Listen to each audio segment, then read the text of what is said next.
Tuanze na kuangazia taarifa yake Rais William Ruto ambaye leo hii ametoa ilani kali kwa wanasiasa na hata wauni wanaotumika kusababisha vurugu kuwa watachukuliwa hatua. Ruto ametoa ilani hiyo katika hafla ya kufuzu kwa mashifu na hata manaibu wao leo hii katika chuo cha mafunzo ya polisi Bewa la Embakasi. Rais alieleza kusikitishwa kwake jinsi wahuni wanavyotatiza amani ya wananchi, akisema hilo halitakubalika tena. Kwa upande wake, Waziri wa Usalama wa Ndani Kipchumba Murkomen alihakikishia Rais William Ruto kuwa atakabiliana nao bila upendeleo.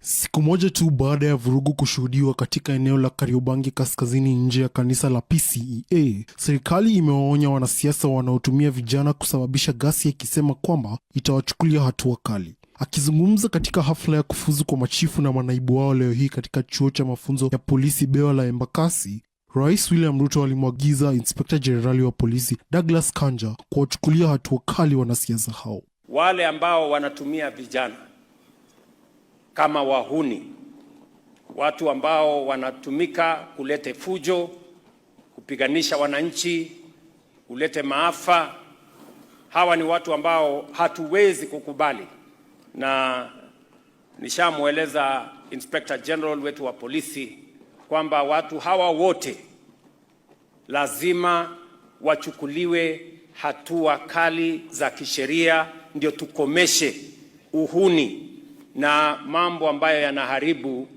usalama katika taifa letu la Kenya. Kwa upande wake, Waziri wa Usalama wa Ndani ya nchi Kipchumba Murkomen ameapa kuwa mstari wa mbele kukabiliana nao kumaliza uhalifu huo haraka iwezekanavyo. In the next few months is to make sure that Your Excellency will deal with the issue of goods across the country. And I must say this, Your Excellency, this must be done without fear or favor. Must be done indiscriminately, and you know, Your Excellency, our IG and the security sector cannot condone that behavior. And what you saw yesterday in Nairobi cannot be condoned. Ruto pia aliguzia suala la ukatili wa kijinsia, akisema kuwa jinsia ya kike lazima iheshimiwe. Women are our mothers, they are our sisters, they are our wives, they are our daughters, and we must protect them.